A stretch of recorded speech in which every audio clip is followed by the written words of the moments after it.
آج ایک دوسرے کی کیوں مدد نہیں کرتے؟ تم دنیا میں لوگوں کو گمراہ کرنے کے لیے ایک دوسرے کو بڑا بلایا کرتے تھے، مدد کیا کرتے تھے۔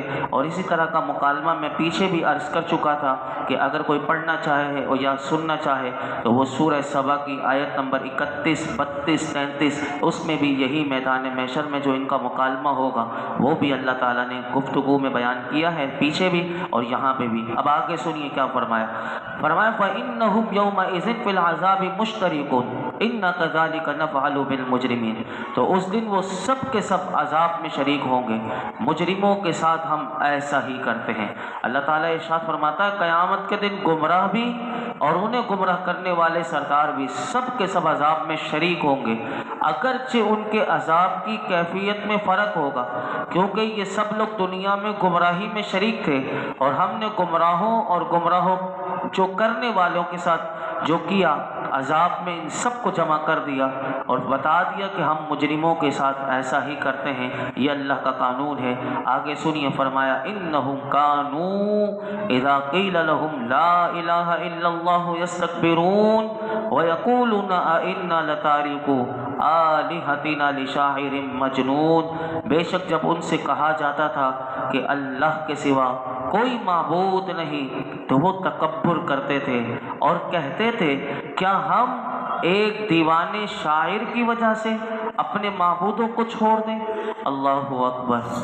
اب اللہ تعالیٰ نے کافر عذاب میں کیوں مبتلا ہوں گے اس کا سبب اس آیت کریمہ میں بیان کیا۔ فرمایا ان سے جب کہا جاتا تھا کہ اللہ کے سوا کوئی معبود نہیں تو وہ تکبر کرتے تھے، آگے سے نہ وہ توحید قبول کرتے تھے اور نہ وہ اپنے شرک سے باز آتے تھے، اور بلکہ میرے محبوب کی توہین کرتے ہوئے یہ کہتے تھے کہ ایک دیوانے شاعر، یعنی معاذ اللہ ثم معاذ اللہ، کہ محمد صلی اللہ علیہ وسلم کے کہنے پر ہم اپنے معبودوں کو چھوڑ دیں۔ اللہ اکبر، یہ ان کی گفتگو تھی۔ حدیث پاک میں اس آیت کریمہ کے متعلق کیا آتا ہے؟ سنیے، حدیث پاک میں آتا ہے کہ حضرت ابو ہریرہ رضی اللہ تعالی عنہ سے روایت ہے کہ رسول اللہ صلی اللہ علیہ وسلم نے اپنا مقصد توحید بیان کیا، کہ حضور نے اپنا تبلیغ کا مشن اس حدیث پاک میں بیان کیا۔ حضور نے فرمایا کہ مجھے حکم دیا گیا میں لوگوں سے جہاد کرتا رہوں یہاں تک کہ وہ لا الہ الا اللہ کہہ لیں، اور جس نے لا الہ الا اللہ کہہ لیا تو حضور نے فرمایا کہ اس نے شرعی حق کے علاوہ اپنا مال اور اپنی جان مجھ سے بچا لی، اور ان کا حساب اللہ کے ذمہ ہے۔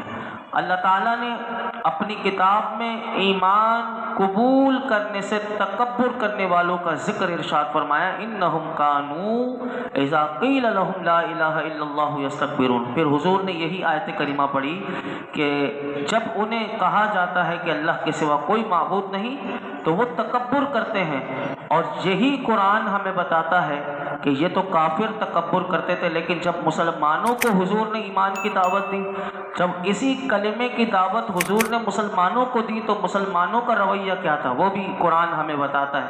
سورہ فتح میں اذ جعل الذین کفروا فی قلوبہم الحمیۃ حمیۃ الجاہلیۃ فانزل اللہ سکینتہ علی رسولہ وعلی المؤمنین وَأَلْزَمَهُمْ كَلِمَةَ التَّقْوَى وَكَانُوا أَحَقَّ بِهَا وَأَهْلَهَا۔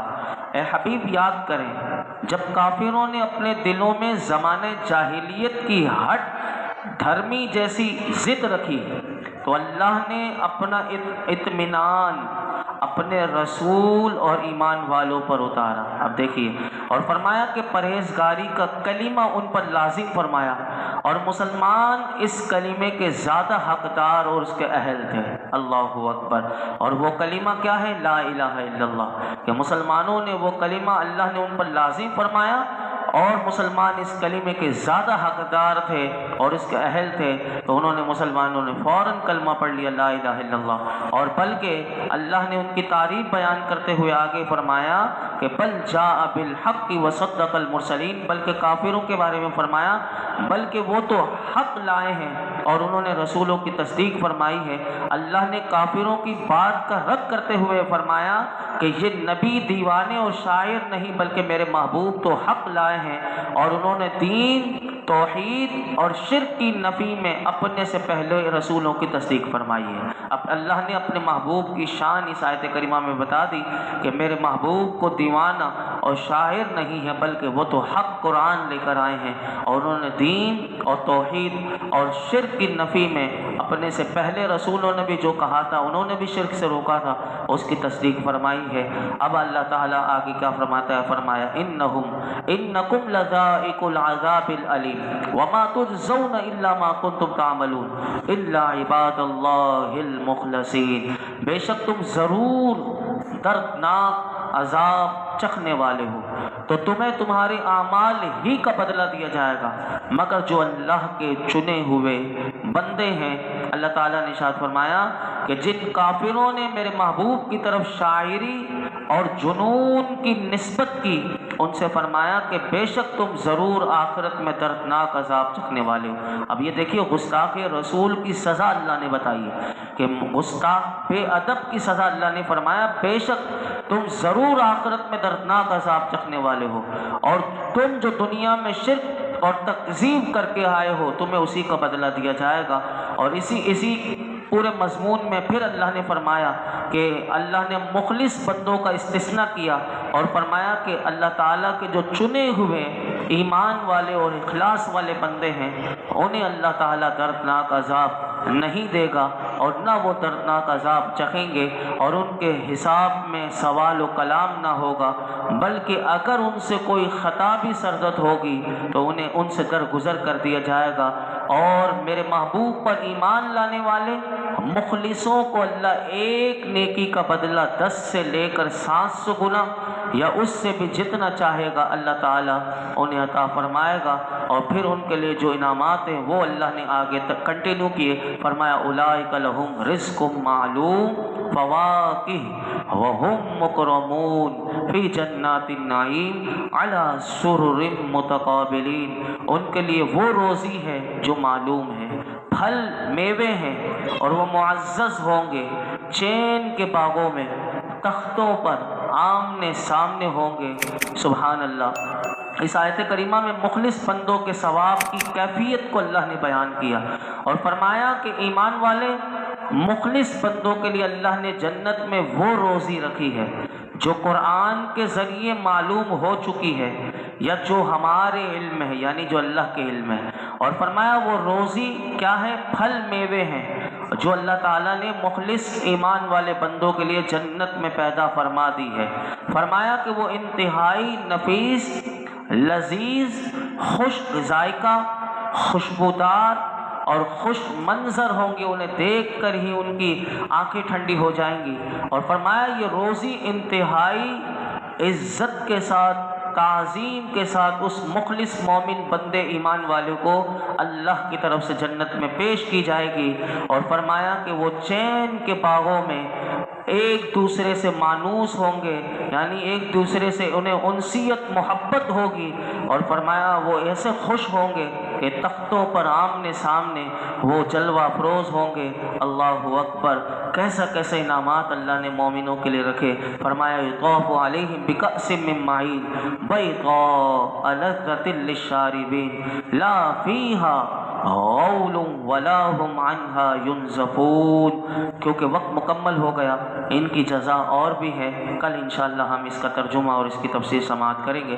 اللہ رب العالمین قرآن حکیم کا نور اور اس کا فیضان ہم سب کو نصیب فرمائے۔ الحمدللہ رب العالمین، والصلاۃ والسلام علی سید الانبیاء والمرسلین وعلی آلہ واصحابہ اجمعین۔ اللہ پاک جو کچھ سنا اس میں غلطی کوتاہی معاف فرما، اپنی بارگاہ میں شرف قبولیت عطا فرما، ہمارے لیے سیکھنا سکھانا، سمجھنا سمجھانا آسان کر دے، عمل کرنا آسان کر دے، غور و فکر کی دولت دے دے۔ اے اللہ وہ صلاحیت، وہ قابلیت ہمارے اندر عطا فرما کہ ہم قرآن حکیم میں غور و فکر کیا کریں۔